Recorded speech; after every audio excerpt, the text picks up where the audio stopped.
La verdadera historia de Hansel y Gretel. El cuento se ha contado a lo largo de los años y de por sí ya tiene partes muy extrañas, que no parece ser apto para niños. El cuento de Hansel y Gretel definitivamente te va a sorprender porque no es nada de lo que sabías.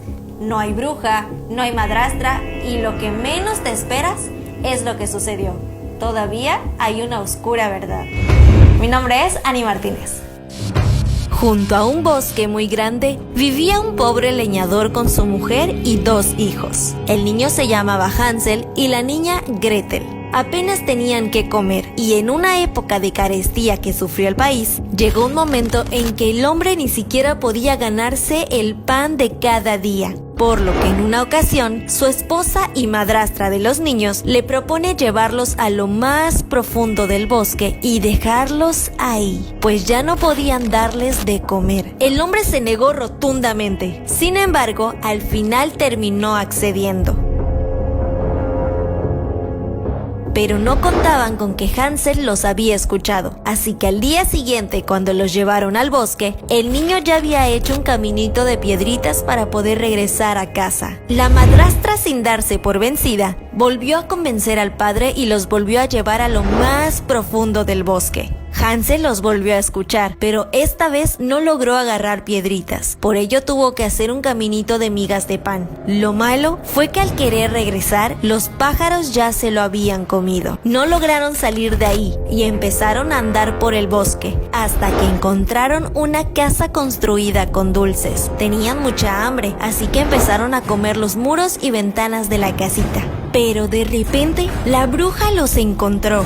Hizo que Gretel se ponga a limpiar y encerró a Hansel para engordarlo y después comerlo. Todos los días le pedía al niño que saque su dedo de la jaula para comprobar que ya subió de peso. Pero el niño, muy astuto, la hace palpar un huesito para que crea que él todavía no ha engordado. Sin embargo, ella, cansada de que no engorde, decide poner a Gretel a revisar el horno para poder comerlo. Pero la niña le pone una trampa y termina tirando a la bruja al horno, donde le ponen fin y libera a su hermano.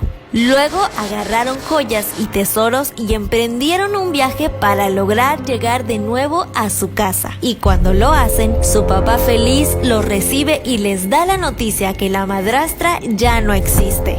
Así que con las joyas logran vivir sin hambre y felices. ¿Se te hizo extraño que los papás los abandonen, una bruja quiera comerlos o ellos metan a la bruja a un horno? Bueno, pues este es uno de los pocos cuentos que se han contado a niños, siendo que no fue hecho para ellos. Pues esta historia pertenece a un grupo de cuentos peculiares de la Edad Media que los hermanos Grimm recopilaron y agregaron a sus libros en 1812, por lo que claramente le cambiaron ciertas cosas. Así que si eso se te hizo extraño, aquí te va lo peor. La verdadera historia de Hansel y Gretel nos habla de las duras condiciones medievales, donde el hambre y la falta de recursos en esa época hacía que cometieran cosas atroces con sus hijos, pues terminaban siendo un acto frecuente a falta del hambre. Es por ello que deciden mejor perderlos en el bosque, lo que da a entender que no los quieren abandonar a su suerte, sino que prefieren evitar caer en la tentación y cometer una locura.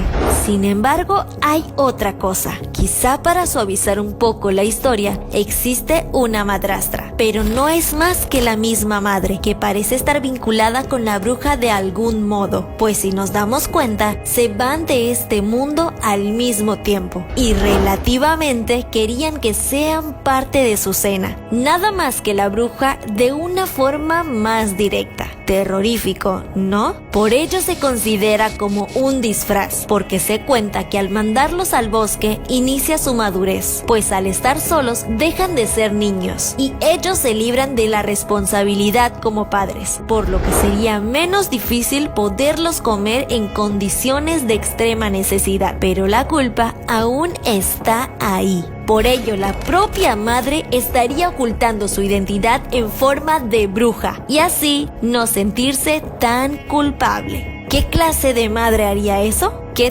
tétrico! Así que por obvias razones, este cuento no fue hecho para niños. Aunque a lo largo de los años se les ha contado a ellos de una manera más suavecita, quitándole estas partes para que ellos pues lo vean muchísimo mejor. ¿Qué piensas de esta historia? Definitivamente las dos versiones están algo locas, así que ¿cuál es tu favorita? ¿De qué personaje quieres que hable la próxima semana? Por cierto, este cuento es bastante extenso y aquí lo estoy contando un poquito más corto. Así que si quieres ver la versión más larga, puedes checarla en nuestro canal de YouTube de Velo. Ahí las estaré subiendo completitas. Mi nombre es Ani Martínez.